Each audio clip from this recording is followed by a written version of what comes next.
I met a man who once said that they can tell you how deep the water is, but you'll never know unless you jump in. During a time when automobiles were considered an unreliable fancy, a man named Horatio Nelson Jackson dove into a $50 bet when he announced that he could make it from San Francisco to New York. In less than 3 months, Horatio and his travel partner, a mechanic, became the first to drive from coast to coast. Now, over 100 years later, after the mass production of automobiles and the formation of complex highway systems, long drives and cross-country travel are far from being new concepts in American culture. But this is our story.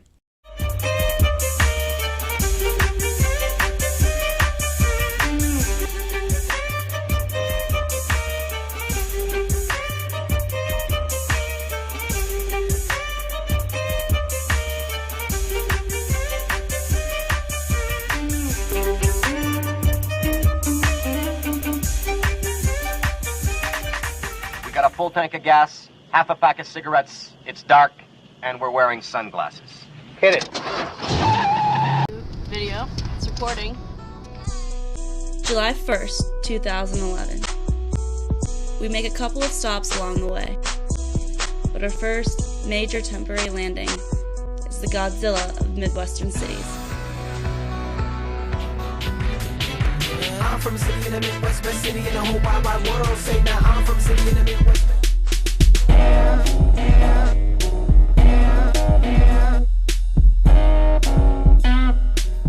Once ruled by members of a legendary criminal underworld,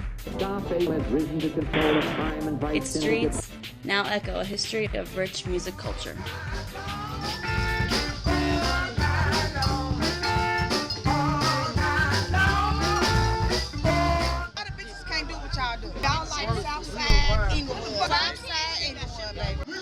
We're going to have a good time right in Chicago. I want y'all to tell the people back in what you did. Y'all had a hell of a trip. Oh, yeah. They were like, oh no, 3 white girls, they gotta be lost. July 4th, 2011. After days of frolicking around, we watched the sky light up on our last night in a truly American city.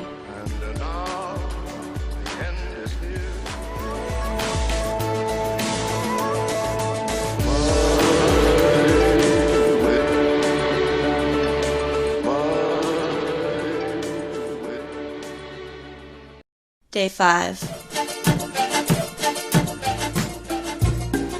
It's about a 10-hour drive from Chicago to Canastota, South Dakota, where we increased the village population by 3, from 656, before continuing on towards the town of Interior.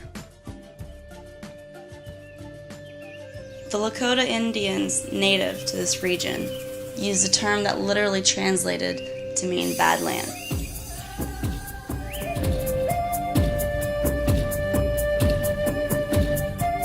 Over 500,000 years of erosion led to the exposure of accumulated sediments and major rock formations that radiate their history to visitors of the Badlands National Park.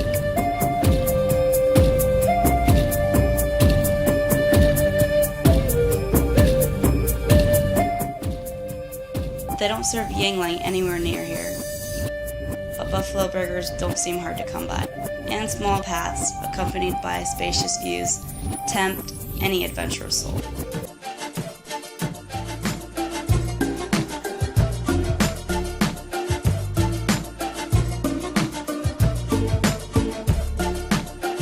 Within the park's boundaries is the site of one of the last known ghost dances, a ritual that embodied hope for restored land and the rehabilitation of traditional cultures.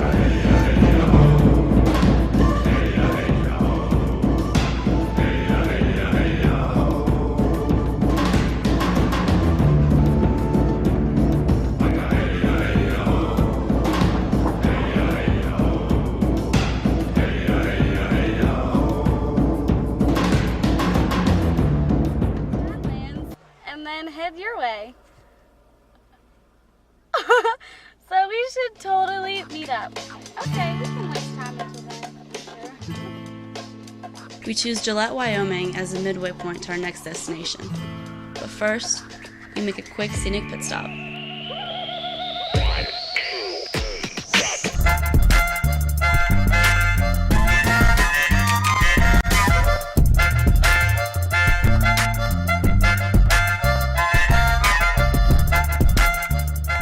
Day 8, we make our first unforeseen stop. Did you not realize I got pulled over? Driving license with you? Oh, she's like, I have to get in there? I didn't realize I got pulled over. I was like on the phone and then I see him caught beside me. I'm like, oh! I thought she said something No, about it was her so knee funny. hurting. No, she didn't say anything. She just stopped. I'm like, wait, why are we stopped? She's like, because there's the cop car behind us. And I'm like, what? She's like so calm about it too. She didn't say like, oh shit or anything. I was not going 88 miles an hour. He's like, where are you headed? Gillette for the night. Where are you going to end up? It's a cross-country trip. We're eventually going to end up back home. I don't know if he was going to give us a ticket or what. About some car or something. So he's like, all right, you can get out now. I have to go get this car.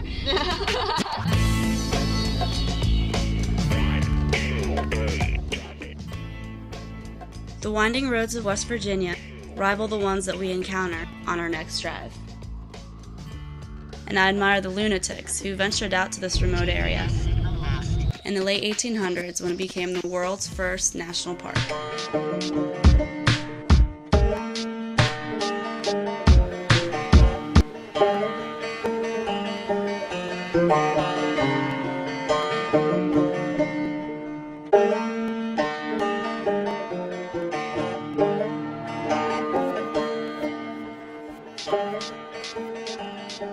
What it lacks in phone and internet reception, it makes up with in vastness, wildlife, There's a buffalo on the walking path. and plenty of sulfur-scented geysers. We all look forward to a few nights of roughing it up. With a ranger's hat and shovel and a pair of dungarees, you will find him in the forest, always sniffing at the breeze. People stop and pay attention when he tells. Until we experience how cold it can get on a midsummer night at the elevation of 8,000 feet. Everybody knows that he's the fire-preventing bear. Look over and I see a bundle of red. No head, no. I had it like tight, so tight around my face. It was so cold. It was just like, whoop. So after our second night, we decide to leave. One night early, we're big fat wimps, apparently we found out. Now the poor child is having stomach issues. July 12th. After a much-needed night of rest in Idaho Falls, we head towards what many refer to as the crossroads of the West. Although a bad eating decision made in Yellowstone, combined with a day-old hot dog and Lorena's weak stomach, How you feeling? make our drive a little longer than expected.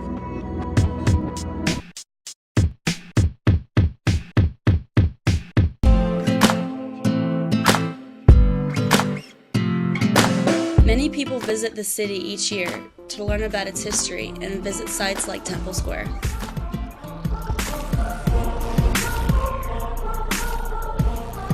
Our main reason for stopping in was slightly different. Fuck you. Just woke up, you asshole. Meet Jess, a friend of ours who works as a snowboard instructor in Park City, a mountain resort that transforms into a unique park in the summertime.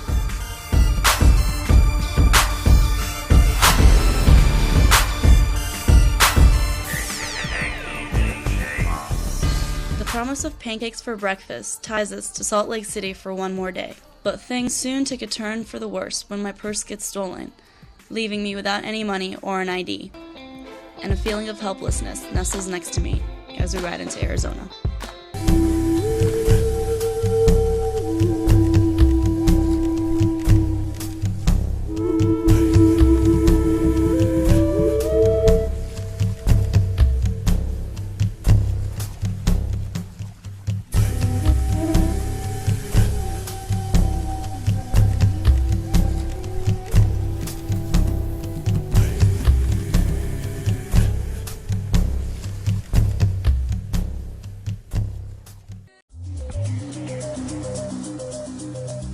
July 15th. We meet up with our friend Willis, stay with Emily's brother, Matt, who makes us mimosas for breakfast. That's what you get for waking up.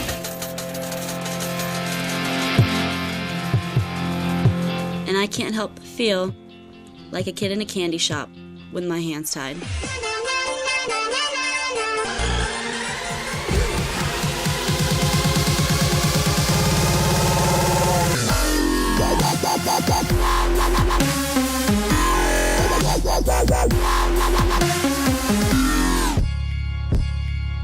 It's 116 when we decide to visit the Hoover Dam before making our way towards the West Coast.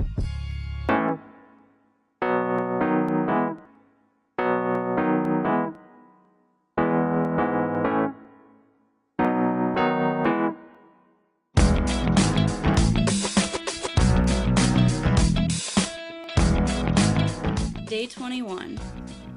Emily and Lorena make it on to the Late Late Show with Craig Ferguson. Am I right? Genuine lesbians of Lesbian Row? And with its unique street performers. Give me the camera. Here, take. And a large selection of shops. Venice Beach becomes possibly the most entertaining aspect of our visit to the entertainment capital of the world. Second, of course, to our friend Mike. Guys, this is for you. It just breaks my heart being out here away from you. That's about all I got. Good morning, angels.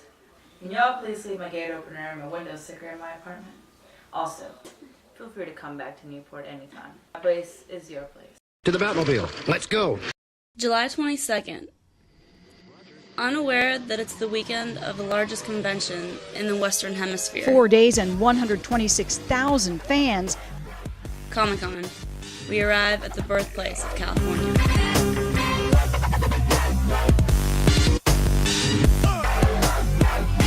Known for its year-round 70-degree weather, it's also where after driving over 4,500 miles, we're able to plunge into the Pacific. And I receive a much-anticipated package.